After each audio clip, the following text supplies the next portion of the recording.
amigos! Que bom que estamos aqui reunidos mais uma vez pelo canal do YouTube do Centro Espírita Irmã Rosa. Sejam todos muito bem-vindos. Eu sou Maria Alice, colaboradora da casa. Neste mês de abril, o temário intitula-se Espiritismo, o Consolador Prometido por Jesus. Hoje, vamos receber o nosso irmão, também colaborador do CEIR, Breno.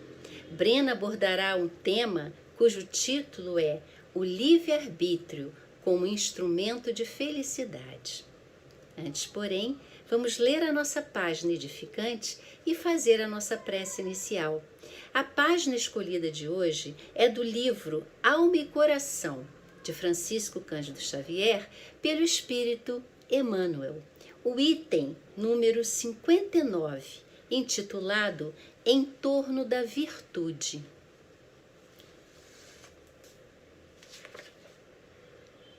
Se uma criatura possui enorme fortuna, podendo desmandar-se na prodigalidade ou na avareza, e busca empregá-la no bem-estar e no progresso, na educação e no aprimoramento dos semelhantes, se dispõe de autoridade com recursos para manejar a própria influência em seu exclusivo proveito e procura aplicá-la no auxílio aos outros, se sofre acusação indébita com elementos para justiçar-se do modo que considere mais justo e prefere esquecer a ofensa recebida, reconhecendo-se igualmente passível de errar, se já efetuou em favor de alguém todos os serviços ao seu alcance, recolhendo invariavelmente a incompreensão por resposta, e prossegue amparando esse alguém através dos meios que se lhe fazem possíveis, sem exigência e sem queixas, essa pessoa ter-se-á colocado evidentemente a cavaleiro das piores tentações que lhe assediavam a vida. Todos nós, os espíritos em evolução e resgate nas trilhas do universo, recapitulamos as experiências em que tenhamos falido. À vista disso, todas as provações na escola terrestre assumem a feição de ensinamentos e testes indispensáveis. Há quem renasça mostrando extrema beleza física, a fim de superar inclinações ao desregramento, carregando um cérebro privilegiado para vencer a vaidade da inteligência, detendo valiosa titulação acadêmica de modo a subjugar a propensão para o abuso, ou exercendo encargos difíceis nas causas nobres, de maneira a extinguir os impulsos de deserção ou deslealdade. Cada qual de nós, no internato da reencarnação, é examinado nas tendências inferiores que trazemos das existências passadas, a fim de aprendermos que somente nos será possível conquistar o bem, vencendo o mal que nos procure, tantas vezes quantas necessárias, mesmo além do débito pago ou da sombra extinta. Agora, meus irmãos, vamos orar. Que a paz do nosso Mestre Jesus esteja nos envolvendo neste momento. Agradecendo a presença dos bons espíritos da Casa da Irmã Rosa, que nos recebe neste momento com grande alegria para mais este encontro, onde aprenderemos um pouco mais das lições deixadas por Jesus. Que o nosso irmão Breno possa ser envolvido por inspirações benfazejas e que suas palavras nos tragam acalento para nossos corações. Que o amor do nosso Pai permaneça conosco em nossos lares. Que assim seja, Senhor. Graças a Deus. E agora, com a palavra, Breno. Olá, meus irmãos e minhas irmãs. Que Deus nos abençoe e que a luz do Mestre Jesus esteja entre nós. Agradecidos somos por mais uma oportunidade de estudo cristão espírita nesta nossa reunião virtual do Centro Espírita Irmã Rosa. Hoje, oportunidade que temos é de conversar sobre o livre-arbítrio como instrumento de felicidade. Então, vamos tentar conceituar o livre-arbítrio, tentar entender como funciona, até onde vai essa liberdade e como isso pode chegar à nossa felicidade, ajudar a felicidade. O livre-arbítrio é a capacidade de decidir, escolher de própria e livre vontade. Então, é a liberdade de expor ideias, de se apresentar, de ter a aparência que temos, de fazer escolhas e ser respeitado por isso, principalmente por quem não concorde. Então, somos livres quando fazemos nossas escolhas, temos nossas aparências, apresentamos ideias e somos respeitados por isso. É um assunto muito, muito complexo e vamos tentar dar uma leve passada por aqui, destacando pontos que julgamos importantes, mas é um assunto que está presente na filosofia já de muito tempo, na psicologia, na sociologia, na medicina, tanto na psiquiatria quanto na neurologia, entre tantas outras ciências. Porque, na verdade, a todo momento, nós escolhemos, nós fazemos escolhas. São essas nossas escolhas livres? Nós temos consciência de que quando fazemos essas escolhas, a cada ação que realiza ou deixa de realizar, nós estamos escolhendo? Temos essa noção? Ou seja, se faço algo, eu escolhi. Se deixo de fazer, eu também estou escolhendo. E como é o livre-arbítrio na nossa doutrina espírita? Então, como acabamos de dizer, a todo momento faço ou deixo de fazer alguma coisa. Por aqui já podemos entender que se trata de uma espécie de jogo de sim e de não. Eu digo sim para o que eu estou fazendo e não para o que eu não estou fazendo. Até mesmo quando escolhemos não fazer alguma coisa, é um sim para não fazer alguma coisa. E como diz o historiador Leandro Carnal, muito presente com seus vídeos e palestras no YouTube, ele destaca uma frase que ela existe muito semelhante em outras pessoas que divulgam, mas a dele é muito impactante porque ele fala: toda escolha implica perda. Então, quando escolhemos alguma coisa, estamos deixando de fazer algo. Ou seja, se faço algo, alguma ação, num determinado momento, naquele mesmo momento, eu estou deixando de fazer outras. O mesmo raciocínio vale também para o não fazer nada. Quando eu escolho não fazer nada, se é que isso é possível, mas às vezes deixar de fazer ações, claro que não vigiamos, não dominamos o pensamento, mas queremos parar um pouquinho. Quando eu paro um pouco, deixo de fazer ações, deixo de estudar, deixo de ler, deixo de ver uma televisão, de ouvir uma música, eu quero só parar 10, 15 minutinhos, é uma escolha e eu estou deixando de fazer outras ações. Então, na verdade, eu posso fazer o que eu deixei de fazer naquele dado momento em outro instante. Um exemplo, se eu chego da rua, estou cansado e com fome, eu posso tomar um banho para depois me alimentar, ou posso me alimentar para depois tomar um banho.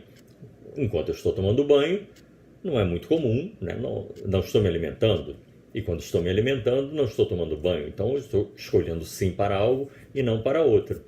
Então, eu posso dizer que no instante seguinte, eu posso fazer a outra ação que eu deixei de fazer antes. Mas isso vai acontecendo numa sucessão de ocorrências. Ou seja, me alimentei, tomei um banho, aí eu posso optar de fazer uma leitura, de ver alguma coisa na televisão, ou de sair para fazer uma atividade física, ou de ligar para alguém, ou quem tem o hábito de checar a rede social. Enfim, são diversas ações que vamos elegendo o que fazer a cada instante. Quando eu elejo fazer alguma delas, a outra vai ficar para depois. O Mário Sérgio Cortella, que é outro filósofo também muito presente no YouTube, tem um livro chamado Por que Fazemos o que Fazemos? Ele afirma algo muito semelhante ao que destacamos até agora. Diz ele o seguinte: não existe decisão sem abdicação. Não existe escolha sem exclusão. Se eu entendo a minha vida como resultante de opção livre, consciente, deliberada, intencional, todas as vezes que escolho, sei que deixo outras coisas de lado. Ou seja, do mesmo raciocínio, de toda escolha implica perda. Ou seja, escolho fazer algo, estou deixando outras situações, outras ações para depois. Mesmo que a gente possa destacar que hoje muitas pessoas em vários momentos do dia são multitarefas, ou seja, algumas pessoas podem estar assistindo esse vídeo gravado na hora da refeição, deixa numa caixinha de som, enquanto está fazendo outras coisas está ouvindo, mas a maioria das ações, ou muitas delas, a gente acaba fazendo uma de cada vez. Se vou conversar com alguém, se vou fazer uma leitura, se vou telefonar e assim sucessivamente. Vou fazendo umas naquele momento e outras vão ficando para depois. Seguindo o raciocínio de que o que escolhi não fazer porque escolhi fazer outra ação, essa ação que eu deixei de lado pode ser feita depois, vai acontecer que ao fim do dia podemos chegar com muitas pendências, com aquela sensação de que era para ter feito isso, era para ter ligado, era para ter visitado, era para ter passado em tal loja, era para ter feito tal ação dentro de casa. E aí vai sobrar muita coisa. Já paramos então para pensar nisso? Que do que a gente vai elegendo fazer e outras, não, daqui a pouco eu faço, isso eu faço depois. Vai ficar muita coisa acumulada. E como fazemos então essas nossas escolhas ao longo do dia? São prioridades de gostos, de interesses, conveniências também, por que não? Governam nossas escolhas, gostos, interesses, conveniências e outras situações. Muitas vezes seguimos uma rotina, por exemplo, na semana. Vamos listar aqui diversas ações: trabalho, estudo, religiosidade, encontro com parentes, seja pessoalmente ou por telefone, a mesma coisa com amigos, a alimentação tão importante, higiene, atividade esportiva ou vinculada à saúde, no caso de ir a médico, ir à fisioterapia, ações de atividades de lazer, às vezes assistir televisão, música, redes sociais e assim sucessivamente. Diante de tantas ações, de tantas opções que nós temos, e não é de hoje que muitas pessoas dizem que não tem tempo para fazer o que gostariam. Até aposentados falam isso. Você convida, chama para fazer alguma coisa, não tenho tempo. Ora, mas as pessoas estão com os dias tomados. Então a sociedade vai nos dando conforto, vai nos dando opção. Exemplo, diversos canais de televisão. Tem canal de televisão só de futebol, tem canal de televisão de esportes em geral, canal de filmes variados, cada canal com um tipo de filme, receita, de entretenimento, programas de auditório, enfim, ficaríamos horas aqui listando. Então, são muitos canais de televisão diferentes, acesso à internet, com a internet temos acesso a informações, jornais do mundo inteiro, acesso ao YouTube, que estamos aqui agora neste momento. YouTube é um outro mundo ali dentro, né? Vídeos de tudo, neste momento aqui do Centro Espírita Irmã Rosa, outras casas irmãs também. Mas se eu preciso mexer em alguma máquina em casa, geladeira, eu estou com dúvida na máquina de lavar, bota lá, tem alguém explicando. Esporte, tem alguém lá comentando, mostrando gols bonitos ao longo do tempo, jogadas boas, ginástica, tem de tudo. Então, se a gente não refinar nossas escolhas diante de tantas opções que nós temos do que fazer, do que consultar, de lazer, entretenimento, estudo, a gente pode sofrer de algo muito comum, que é a ansiedade. É aquela sensação de que tem tanta coisa para fazer e não dá tempo. E por termos muita coisa para fazer e não conseguirmos fazer ao longo do dia, porque o dia continua tendo 24 horas, desde que a gente acorda e dorme, acorda de novo, temos 24 horas. Mas neste período de 24 horas, temos que ter o descanso reparador pelo sono. E se a gente não consegue fazer tudo isso, surge uma sensação também, junto com a ansiedade, da incapacidade, da incompletude, ou seja, faltou fazer algo, não fui capaz de fazer tudo que eu queria ou que deveria, começa a ter uma autocobrança de compromissos. E um fenômeno da modernidade é que o tempo dedicado ao sono vai diminuindo, porque para fazer mais atividades, de onde eu vou achar tempo? Sacrificando algumas vivências importantes, mas quem perde muito também é o sono. Então, pessoas que dormiam 8 horas e se sentiam bem, passam a dormir 7, quem dormia 7 ficava bem, passa a dormir 6, e aí vem vindo fadigas, irritações, distrações, falta de concentração, uma série de problemas para fazer tudo que se acha importante ou que se dá valor a fazer. Mas dentro desse nosso dia, nós temos diversas necessidades que não são claramente escolhas feitas com liberdade. Por exemplo, uma necessidade que temos de nos alimentar. Precisamos nos alimentar, porque se não nos alimentarmos, vamos acabar adoecendo de fraqueza, de problemas de vitaminas, de defesa do organismo. Mas, dentro dessa necessidade, que não é uma escolha o corpo exige alimento, nós temos alguma escolha do que comer, em geral, né? Podemos escolher o que comer, quanto comer, a hora que comer, por ter minha capacidade de escolha de fazer isso, o que, quanto e a hora de comer. Isso se eu já não tiver naquela loucura do automático, de ter que comer em pé em algum lugar, às vezes só um lanchezinho rápido, porque o dia é corrido e não dá tempo. Mas vamos botar numa situação normal. Então eu escolho o que comer, quanto comer e a hora que comer. E como é que eu faço essa escolha? A partir de um conhecimento que eu tenha sobre isso. Eu não preciso ser nutricionista, nem médico, para entender um pouquinho de alimentação. A nossa sociedade divulga muitas informações sobre alimentação e nos chama a atenção para que o excesso de gordura, o excesso de açúcar, o excesso de sal não são situações boas para a alimentação do dia a dia, o abuso, o excesso do refrigerante, do doce. Então, o cuidado que a gente tem que ter diante de algumas informações que a gente possui, vou optar por uma comida mais saudável ou menos saudável, uma quantidade maior ou menor de comida e também em função do ritmo que eu como. Porque se eu consigo comer um pouquinho mais devagar, eu posso comer menos e me alimentar tão bem e ter até mais prazer do que quem come mais do que eu e come ligeiro. Tudo isso condicionado ou não pelo hábito familiar da alimentação e pelas propagandas que nos apresentam de maneira muito sedutora as guloseimas da alimentação industrializada, que a gente sabe que tem que tomar um certo cuidado. Então, trouxe aqui o exemplo da alimentação para a gente entender que, em função de um pouco de conhecimento, de orientação, mas são informações, né? Às vezes a gente dá uma taxazinha no exame de sangue não muito boa, o médico vai nos orientar, diminui, evita a fritura, evita a gordura, passa para os vegetais, enfim. Em função do conhecimento, nós vamos decidir melhor sobre a alimentação. Então, queríamos trazer aqui conhecer para melhor decidir.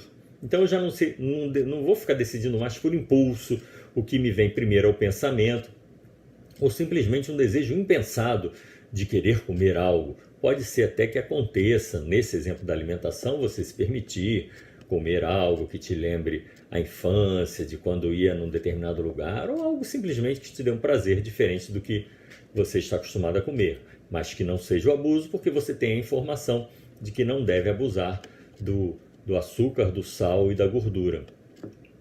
Então, o conhecimento, as informações me ajudam a decidir de maneira mais calma, mais refletida, sem impulso. Então, aqui queremos trazer um grande divisor de águas que está presente na fala de Jesus registrada em João, no capítulo 8. E conhecereis a verdade vos libertará. Então já estamos falando aqui da liberdade, que é o tema da nossa conversa de hoje, que é livre-arbítrio.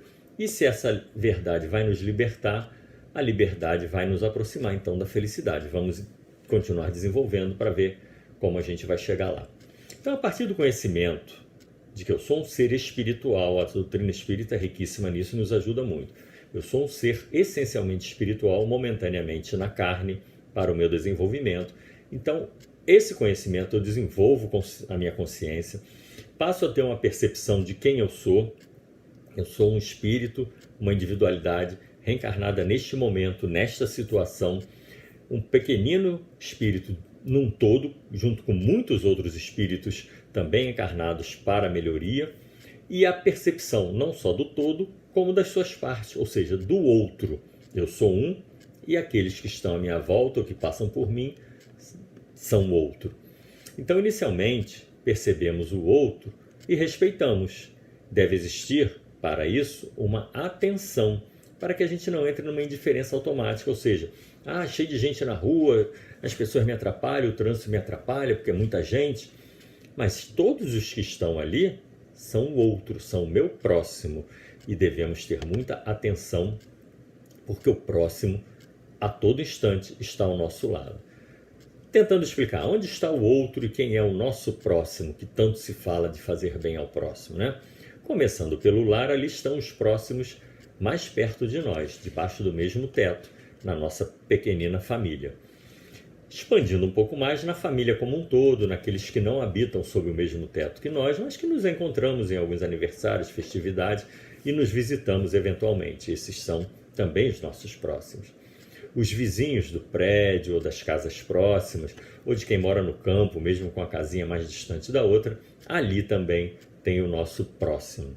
Companheiros de trabalho, nas atividades em que desenvolvemos para ganhar o nosso sustento, também temos o próximo. No nosso caso, frequentadores do Centro Espírita Irmã Rosa, na nossa casa religiosa, temos também ali muitos próximos de nós.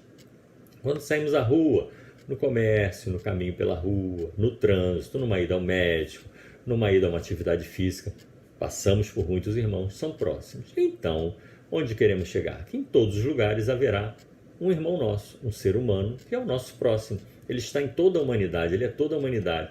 Até mesmo aquele que está do outro lado do mundo neste momento, ou até aquele que está no plano espiritual em espírito, é nosso próximo.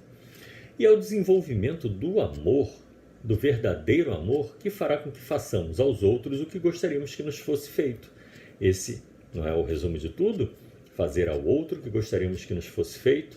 Então, identificar que todos esses por quem passamos são o nosso próximo já muito nos ajuda. Então, é ter atenção que aquelas pessoas que estão na rua, na fila, não estão nos atrapalhando, estão compartilhando conosco aquele momento na existência. E tem uma explicação bem interessante do Espírito Lázaro, Instruções dos Espíritos, no capítulo 11 do nosso Evangelho, segundo o Espiritismo, que ele diz, resumidamente, que no início de tudo, na origem, o homem possui instintos, então ele se assemelha ao animal, mas nós somos seres perfectíveis, diferente dos animais. Então, depois dos instintos, vêm as sensações. E quando nos instruímos ao que estamos tentando fazer e nos purificando, vêm os sentimentos. E o mais evoluído dos sentimentos é o amor. Então, para desenvolvermos o amor, inicialmente, ele é vigiado, é pensado, as nossas ações são feitas racionalmente, pensando. Não há impulso mais, eu tenho agora o cuidado porque eu já estou prestando atenção que o outro existe, que quando eu saio à rua, quando eu me dirijo a alguém, ele é meu próximo. E quando essa prática de respeito, de cuidado com o outro, ficar dentro de mim, ela passa a ser prazerosa e preenche o vazio contra o qual nós lutamos o tempo todo. Todos nós lutamos, buscamos preencher um vazio que dá dentro de nós. E como preenchemos isso? Sendo úteis, sendo bons para com os outros, e vamos nos sentindo livres por isso, porque eu não tenho mais o olhar que o próximo talvez não me seja bom. É um irmão como eu, em desenvolvimento, entre erros e acertos. Então seremos dessa maneira realmente mais felizes e livres em nossas escolhas. E por falar em livre nas escolhas, trouxe 3 ações que me parecem fundamentais, entre tantas outras, para nos sentirmos livres. A primeira de todas, é muito conhecida, é o não julgar. Ser livre é não julgar. Ser livre é não ter o compromisso, o automatismo de ter que emitir opinião e classificar todo mundo que passa por nós ou que aparece na televisão ou no celular. Não é cabível a todo instante alguém que passe por mim eu ter que olhar o cabelo, olhar a roupa, emitir opinião, se está certo, se não está, se está conveniente, se não está. A pessoa que aparece na televisão, se é legal, se não é, se é boa, se não é, se é safado, se está correto. Quem consulta a rede social o tempo todo, olha, vai emitir opinião. É uma tensão muito grande. O julgador ele é tenso, porque o tempo todo ele está emitindo opinião. Por mais automática que seja e que vá falar mal de todo mundo, se for o caso, mas é uma certa tensão. E o pior de tudo é que aquele que julga, ele se sente julgado o tempo todo. Ele acha que todo mundo é igual a ele. É como se fosse um certo espelho. O julgador, ele tem a insegurança, porque ele acha que todo mundo está julgando o tempo todo. E aí ele se torna prisioneiro de um dos mais traiçoeiros opressores que existem. O grande opressor é a opinião do outro. Eu só vou fazer algo se agradar a opinião do outro. Eu vou me vestir alguém assim se agradar a opinião do outro. O meu tom de voz vai ser assim para agradar o outro. Claro que com o outro nós temos que ter respeito, dedicação e fazer ao outro tudo que gostaríamos que nos fosse feito. Mas a opinião, hoje nas redes sociais, então, o cuidado para o politicamente correto, você não emite suas opiniões verdadeiras, você tem que estar com o rosto igual de todo mundo, você tem que ter o corpo igual de todo mundo. Então é um grande prisioneiro de um opressor que é a opinião do outro. Outro item muito importante que eu queria registrar aqui de ser livre é perdoar. Perdoar não é nada fácil, mas quem perdoa se desamarra dos problemas do passado. Não mais desenvolve pensamentos destrutivos e realmente negativos, sejam ocultos ou não. Quem não perdoa revive o momento ruim, é ressentido, sente novamente e com isso tem pensamentos e sentimentos negativos. E aquele que perdoa, ele se desamarra, ele pode encontrar, passar pelo antigo desafeto e sentir-se bem.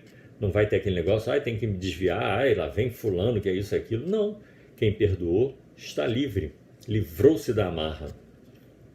E outra de ser livre é fazer o bem, pois aquele que faz o bem realmente sem esperar nada em troca, sem sequer esperar um agradecimento, ele faz o bem pelo bem, como está descrito no nosso capítulo 17 do Evangelho, no Sede Perfeitos no Homem de Bem.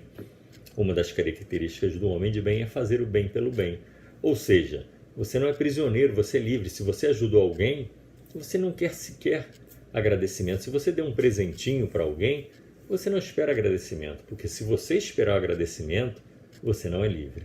Você é prisioneiro do reconhecimento do outro. Então, ser livre é fazer o bem sem esperar nada em troca.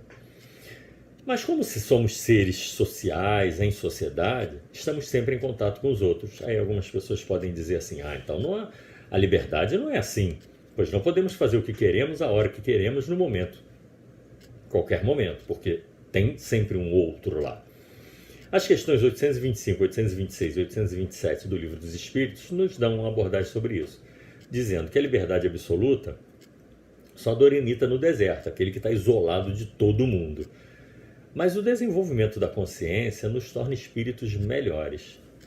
Assim como no exemplo que demos sobre alimentação, à medida que eu conheço um pouco sobre alimentação, ouço orientação de médicos, nutricionistas, leio revistas, artigos, etc., e decido melhor sobre alimentação, à medida que eu desenvolvo minha consciência, o meu conhecimento, principalmente nós que abraçamos a doutrina espírita, a tendência é que nós nos tornemos espíritos melhores. E de bons espíritos, nós só ouvimos bons conselhos. Em toda a literatura espírita não há um espírito elevado querendo fazer algo desabonador ou que incomode alguém. A gente não ouve, a gente só vê espírito bom irradiando luz, irradiando paz, dando força, bons conselhos, evitando que o tutelado ou orientado faça algo errado. Então, à medida que nós vamos nos desenvolvendo, a gente não vai deixando de querer até fazer coisa errada, não tem mais graça. Então temos que, assim, a situação de perturbar o outro, de cobrar do outro, de querer ser o último a falar, de falar mais alto, é típico de espírito ainda em evolução primária, e típico de mundo de provas e expiações, onde o mal prevalece, que é onde nós estamos. Nosso planeta Terra é um mundo de provas e expiações. Então aqui ainda o mal prevalece. Mas a liberdade, o direito de sermos senhor de si, como se diz, é inalienável. Por isso que no mundo de provas e expiações, a punição a ações criminosas é a prisão, é o cerceamento da liberdade, é tirar o principal bem da criatura, que é a liberdade. E vamos trazer aqui algumas frases muito interessantes de Leon Denis, grande continuador da obra de Allan Kardec, no livro O Problema do Ser, do Destino e da Dor. Veja só que interessante, vejam.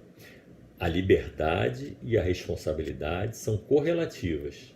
Liberdade e responsabilidade. E aumentam no ser com a elevação.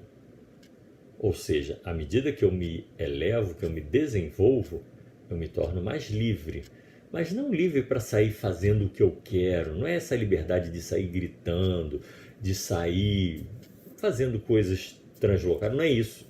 É a liberdade de não sentir preso, por exemplo, aos exemplos que nós falamos agora há pouco. Ou seja, eu sou livre porque eu não fico preso à opinião dos outros. Eu sou livre porque eu perdoo. Eu sou livre porque eu faço o bem e não fico esperando o pagamento desse bem na retribuição da atenção, na retribuição do presentinho ou no agradecimento. Não, eu sou livre porque eu faço com independência. E isso anda junto com a responsabilidade, ou seja, com a minha elevação, eu não vou querer fazer, não tem mais necessidade de determinadas ações extremamente agitadas e desabonadoras. E a moralidade acompanha essa liberdade. Parênteses aqui para trazer a frase de Emmanuel, que eu tenho repetido de vez em quando, que eu adoro, que é: a disciplina antecede a espontaneidade. O que é isso? Devemos ser espontâneos, naturais, simples. Mas a disciplina é uma espécie de torneira que regula. Então, quando eu tenho uma iniciativa de fazer o bem ao outro, constituir um grupo de trabalho para fazer uma obra social, ou mesmo um estudo em alguma área do conhecimento, a disciplina, fruto da razão, ela me dá força, ela me incentiva. Agora, se eu ainda dou uma escorregada, tenho reações nervosas, gosto de alguma desforra, a disciplina deve ir lá e falar: olha, não é esse o caminho, para por aí, não vai devolver, não vai entrar em discussão estéril. Então, voltando a Leon Denis, o progresso não é outra coisa mais do que a extensão do livre-arbítrio. Ou seja, à medida que nós progredimos, isso ele fala no parágrafo anterior, ou seja, que a elevação, o progresso, nada mais anda junto com a liberdade e a responsabilidade, ele vai falar no outro parágrafo que o progresso é a extensão do livre-arbítrio. Ou seja, quanto mais livre eu estou, e aí novamente, não é livre para sair virando cambalhota, berrando, derrubando, empurrando, nada disso. É livre das amarras, é livre de não esperar o agradecimento, é livre de não ficar ressentindo a mágoa. O livre-arbítrio é, pois, expansão da personalidade e da consciência que se desenvolve. E o Leon Denis vai falar que para sermos livres devemos nos esforçar para libertarmos da ignorância. Ou seja, quanto mais informação, quanto mais conhecimento, melhor eu vou agir. Devemos nos livrar também das paixões baixas, que são típicas do nosso passado, mas que ainda estão muito vivas em nós. Do império das sensações, como nós somos corpo e estamos em processo ainda evolutivo, não tão depurado, as sensações e os instintos ainda nos provocam reações. Então, a razão, o desenvolvimento da razão, que é pensar a partir das informações que eu tenho, é tentar controlar essas paixões que pulsam em nós, vamos nos desenvolvendo, a consciência se depura e se apura. A liberdade, então, é conquista ao longo do tempo, tanto do indivíduo quanto da sociedade. Exemplo aqui, podemos dizer, a escravidão acabou, mas ainda encontramos resquícios. Controlar a opinião do outro, censurar, ainda está presente em muitas sociedades. É só ler um jornal, assistir um jornal, que vamos ver muita censura, muita necessidade de controle. E aí os lemas da Revolução Francesa, liberdade, igualdade, fraternidade, continua sendo uma busca das sociedades e dos indivíduos. Porque como estamos num planeta de provas e expiações, infelizmente ainda ocorre que muitos espíritos encarnados entre nós estão em postos importantes de comando, querendo controlar e fazendo tudo de modo muito personalista. Isso é típico ainda de um mundo de provas e expiações. Mas na questão 833 do Livro dos Espíritos, nós temos a liberdade de pensar é livre de qualquer constrangimento. Ou seja, a liberdade de pensar é uma liberdade absoluta. E pelo pensamento nós somos livres. Ninguém está vendo, observando, conhecendo, entre encarnados, o que pensamos. Então, durante o pensamento, nós podemos orar, nós podemos nos ligar àqueles que conosco se afinam, de acordo com a qualidade do meu pensamento, do meu caráter, dos meus desejos. Se eu passo por alguém na rua, em vez de ficar criticando, reparando a roupa, a maneira, o rosto, etc., eu posso desejar o bem, que esses irmãos que estão aqui, neste momento, nas idas e vindas, tenham paz, tenham saúde, possam voltar aos seus lares e voltar com tranquilidade, não se envolver em discussões, emitir pensamentos de paz. E o cristão, a partir desse poder da liberdade do pensamento, nós temos muito forte o vigiar e orar. Vigiar o pensamento para observar, opa, o pensamento agora desviou, não está indo para um lado bom. E buscar forças e lenitivo na oração para educar o nosso ser espiritual, a partir dos valores relevantes que nós vamos estudando, conhecendo, principalmente a partir do nosso Evangelho de Jesus. Mas nós temos a sociedade, a cultura, a moda, que é uma expressão da cultura, o grupo social ao que pertencemos, seja da família ou dos amigos, são grandes influenciadores em nossas decisões, sejam simples ou complexas. Então, a sociedade de uma forma geral, a cultura, a moda, o grupo social, são grandes influenciadores das nossas decisões. Desde a maneira de vestir, a apresentação da aparência, os cabelos. Como resistir a tudo isso e ser livre? Como resistir a tudo isso e ser livre? Vocês acham que nós vamos ter alguma resposta aqui? Não. Não. Isso é de cada um. Eu também estou na minha busca, também busco a minha liberdade, a minha maneira de ser autônoma, de acordo com a sociedade, com o grupo social a que a gente pertence. Isso é de cada um e cada um vai achando sua resposta. Aí muitos vão dizer assim, não, mas no mundo atual tem que ser bonita ou bonito, eu não posso fazer diferente, eu tenho que me apresentar sempre bem. Cada um tem a sua escolha, como dissemos no início. Toda escolha implica perda. Quando escolho fazer algo, estou abrindo mão de outras coisas. A escolha traz renúncias. Só a título de exemplo, bem simplório. Hoje algumas mulheres alisam o cabelo, uma espécie de moda. Algumas passam por sacrifícios, tanto na execução do procedimento, quanto sacrifício financeiro, para conseguir a aparência buscada. Há uns 30 anos, mais ou menos, não sei, ou talvez menos, o movimento era exatamente o contrário. Mulheres de cabelo liso faziam procedimentos para deixar os cabelos cacheados. Eram chamados permanentes, né? O cabelinho ficava ondulado. Então hoje é liso, naquela época era o permanente. Onde está a liberdade? O que eu posso decidir? Quem se submete a tudo isso? Vale a pena, não vale a pena? Teríamos muitos outros exemplos. Hoje, então, na aparência, quase que não há limite. As harmonizações faciais que tanto homens e mulheres fazem. Qual o limite? Eu não sei. Mas aqui não é o assunto não é exatamente isso, essa pressão da moda ou só da aparência. Mas o que queremos aqui é deixar provocações saudáveis para quem está acompanhando essa exposição. Qual o sacrifício que vale a pena fazer? Quase que como, por que luta vale a pena eu empreender meus esforços? E que recompensa a gente espera encontrar? E o movimento Seja Você Mesmo? O movimento no make-up, o movimento não a maquiagem, está prosperando? Eu, na verdade, não sei dizer. Qual o sacrifício, de novo? Qual a busca que fazemos? Preencho o meu vazio dessa maneira? Eu me sinto bem? Ou tenho aquela aflição que nós narramos lá no início, a ansiedade, a incompletude, está faltando alguma coisa? Do nosso guia e modelo Jesus, nós temos no Evangelho de João 14, eu sou o caminho, a verdade e a vida, e ninguém vai ao Pai senão por mim. Aí alguém pode falar, mas Jesus nunca falou de cabelo, maquiagem, harmonização facial. Claro, nunca. Mas a maneira de ser se aplica ao hoje.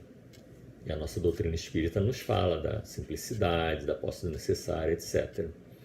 Voltando a Leon Denis, já encaminhando a nosso encerramento, ele fala, o espírito só está verdadeiramente preparado para a liberdade no dia em que as leis universais que lhes são externas se tornarem internas e conscientes pelo próprio fato de sua evolução. Então, mais uma vez, à medida que evoluímos, que nos informamos, que conhecemos, desenvolvemos a consciência, sabemos o que estamos fazendo aqui, sabemos que somos uma pequenina peça interagindo com outras, nós vamos então melhorando a nossa maneira de ser. E a alma sofre, sabemos disso que ele fala aqui também, a alma sofre tanto mais o peso das fatalidades materiais, quanto mais atrasada e inconsciente é. Tanto mais livre se torna, quanto mais se eleva e aproxima do divino. Então a alma sofre mais, quanto mais atrasada e inconsciente é. E ela é mais livre, quanto mais se eleva. Exemplozinho, o invejoso. Aquele que se incomoda com o sucesso, a saúde, a alegria do outro, sofre muito mais, porque ele não controla o estímulo que o incomoda, vem de fora do outro.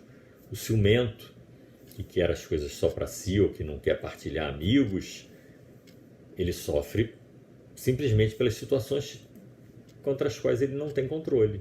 O avaro sofre também. E para encerrar, então, só lembrando do que nós falamos aqui, o resumo de tudo que Jesus nos deixou. Está em Mateus 22, está no nosso capítulo 11 do Evangelho segundo o Espiritismo. Amarás ao Senhor teu Deus de todo o teu coração, de toda a tua alma e de todo o teu espírito. Este é o maior e o primeiro mandamento. E aqui a genialidade, a clareza, que vem o segundo, que é semelhante àquele. O que vem agora é semelhante a amar a Deus, que é amar a teu próximo como a ti mesmo. Toda a lei e os profetas estão contidos nestes dois ensinamentos. Então aqui é o resumo de perceber o outro, de saber que o outro existe, de fazer o bem ao outro, mas também ao mesmo tempo de ser livre, de fazer simplesmente porque eu me tornei melhor. Eu não critico o outro, não é para eu não ser julgado, é porque eu me tornei melhor e sei que criticar o outro eu não tenho condição de fazer. De perdoar, não é porque eu quero ser perdoado, mas é porque eu me tornei melhor e sei que perdoar me traz a liberdade. Fazer bem ao outro não é para parecer, é simplesmente porque se eu faço bem ao próximo, quem está nos vendo faz bem ao próximo, daqui a pouco mais pessoas, ao longo do tempo, sabemos que isso é muito demorado, vão fazendo bem ao próximo, a humanidade se desenvolve e o mundo de provas e expiações há de chegar ao mundo de regeneração. Era o que nós tínhamos a falar hoje, espero ter sido claro, agradável, que o assunto seja pensado, não temos resposta aqui para tudo, são provocações interessantes da busca de cada um da própria liberdade, da maneira de ser com respeito ao outro. E desejo a todos muita luz, muita paz, muita saúde, agradecendo a Deus, a Jesus, a irmã Rosa, a irmã Nália Franco e aos bons espíritos que estão envolvidos com todos nós e com todos os companheiros do Centro Espírita Irmã Rosa que colocam esses vídeos no ar, que mantém esse nosso canal, que é sempre muito agradável de acompanhar. Um abraço fraterno a todos e até a próxima oportunidade. Assim seja. Caros irmãos e irmãs, neste momento, somos todos convidados a unir os nossos pensamentos, elevando-os a Deus, nosso Pai, que com sua bondade infinita nos oferece a oportunidade deste encontro, que nos trouxe reflexões benfazejas, que renovaram os nossos pensamentos, que nos compartilharam vibrações generosas e amorosas. A Jesus, nosso Mestre, nosso irmão, agradecemos pelas lições que nos são deixadas, que nos trazem fortalecimento. Aos espíritos amigos desta casa e àqueles que nos acompanham individualmente, pedimos pela intercessão junto ao Pai, para que neste instante possamos ser envolvidos por essa vibração de amor que penetra pelos nossos lares, pedindo, amados amigos, a fluidificação das nossas águas, intercedendo também junto àqueles que nesse instante encontram-se adoentados, passando por momentos difíceis, de grandes desafios, para que recebam também estas vibrações benfazejas. Agradecemos, acima de tudo, a Deus nosso Pai pela vida e por esse momento desse encontro virtual que nos une, que nos fortalece e nos convida ao amor. Muita paz a todos, que assim seja.